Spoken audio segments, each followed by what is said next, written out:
Hey there, this is Hope Williams with Golden Key Realty here in Warner Robins, Georgia. I want to talk to you today about appraisals.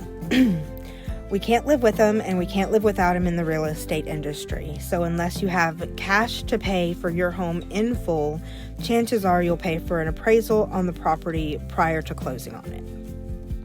An appraisal is the most trusted source for information regarding a property, so let's look at what an appraisal is and why it's such a big part of most real estate transactions.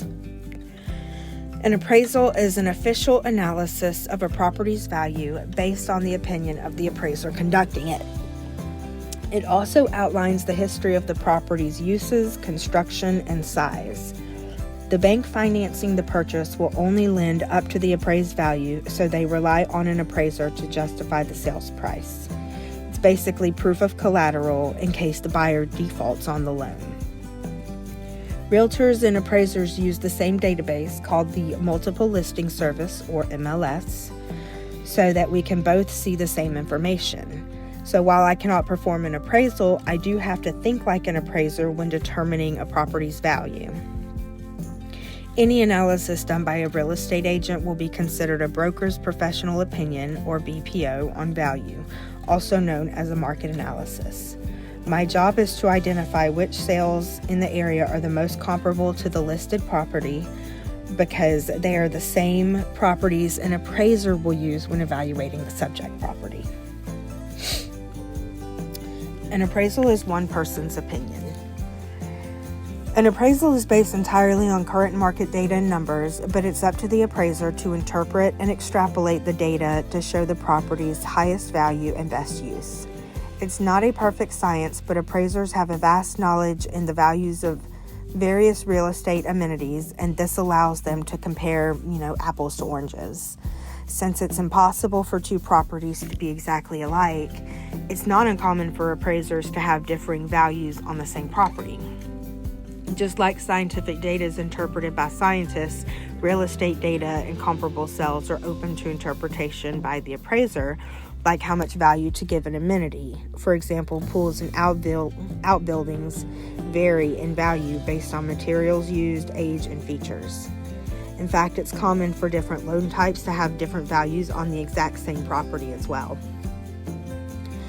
Different loan products have different rubrics for the appraiser to fill in, so the loan type can often affect the appraised value. For instance, VA loans require additional safety evaluations on the appraisal. The appraiser protects the bank and the veteran who will live in the home, for instance, ensuring the building codes are met, stairs have railings, and there's no exposed electrical wiring. We see more required repairs on VA loans than any other loan product, and VA loans can be more challenging to meet value because of the strict guidelines that the federal government set for VA appraisals. The VA insures the loan, so they're not taking any chances when it comes to the safety and marketability of the property. Like a VA loan, the FHA loan involves federal assistance. The buyer on an FHA purchase is exempt from private mortgage insurance that most conventional loans require, but they do pay mortgage insurance to the federal government, who in turn insures the loan. The government insuring the property means that they do require additional safety checks as well. When listing a property for sale, a seller usually won't need to obtain an appraisal, mostly for the reasons highlighted above. An appraisal is only valid for about 6 months at most, so any previous appraisals won't help to establish value. But unless the square footage of the house or property changed, the previous appraisal can be a great source for information on the property. The square footage measured by an appraiser is considered to be the most reliable measurement of a property. Appraisals are helpful when listing unique properties, farmland, or a business and building, and when an experienced listing agent cannot determine value based on comparable sales, they'll usually call an appraiser for some guidance. So while most sellers are aware that they'll need to pass an appraisal, they shouldn't need to have one on hand when listing the property on the market for sale.